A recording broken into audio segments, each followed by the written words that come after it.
एक बड़े सवाल पे मैं आता हूँ। हम इंडियंस हैं, हम सोचते हैं कि हमें कंपनी बनानी है, करोड़ों रुपए कमाने हैं, लेकिन यूनिकॉर्न बनाना और इस तरह के अमाउंट्स को बोलना भी कि 500 करोड़ की कंपनी बनानी है, 1000 करोड़ की कंपनी बनानी है, 2000 करोड़ की।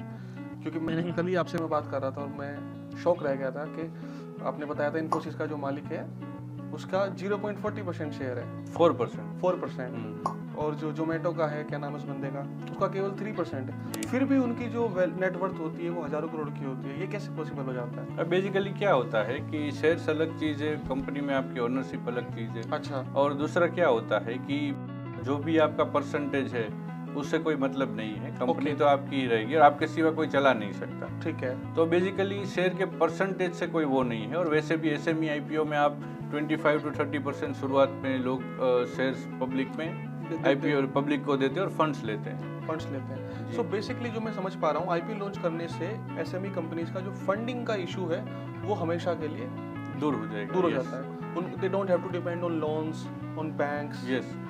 और वैसे भी अगर आप अभी लोन्स ले रहे हैं, बैंक से भी फंड ले रहे हैं, तो ऐसा होता है कि आपको इंटरेस्ट देना पड़ता है। तो इंटरेस्ट तो आपके प्रॉफिट में से ही कटता है। बिल्कुल। तो क्या होता है कि आपका प्रॉफिट कम हो जाता है।